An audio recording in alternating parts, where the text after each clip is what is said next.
Ahoj, já jsem Mátovník, chtěl jsem udělat takový nový video ohledně operace, jak začala, jak dopadla, jak to probíhalo. Nebudu to okecávat a vrhneme se na to. Jak to probíhalo? My jsme jeli hned v pondělí na ortopedii, tam nám dali postel, pokoj, my jsme se vyspali, úterý ráno nějak kolem 8. Pak mi dali oblbovací roztok a já jsem prostě potom už moc nevnímal. Potom mě odvezli na sál, tam mi dali anestezii a probíhala operace tak, že mi vyřízli tu špatnou kost a nahradili ji endoprotézou.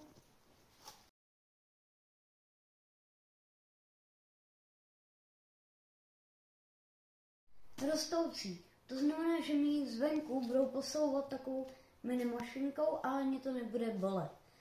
Každopádně po operaci jsem se zbudil, dali mi takovou hadici, jmenuje se to epidural, a dali mi to do zad.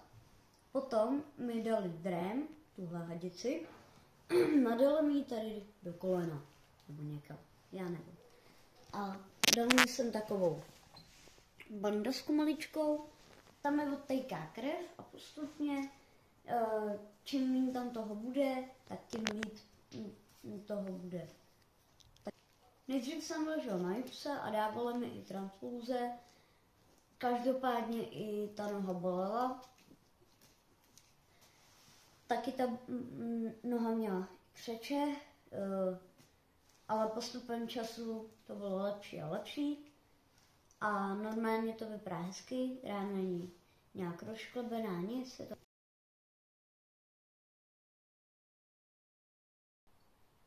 Je to v pohodě teda, tuhle ortézu budu mít asi 6 týdnů, jsem na normálním oddělení, budu tu až přes Vánoce na Nový rok a potom půjdu znovu na onkologii, kde budu zase vykapávat chemoterapie.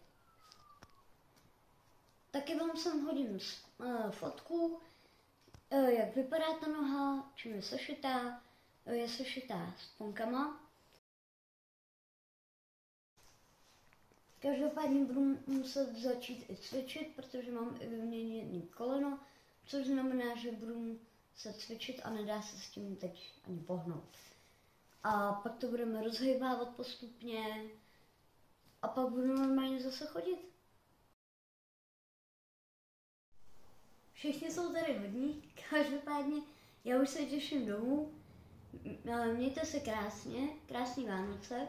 Pokud se vám tyhle videa líbí, dejte like, odběr pro YouTube a pro Instač like a follow. Mějte se krásně a ahoj!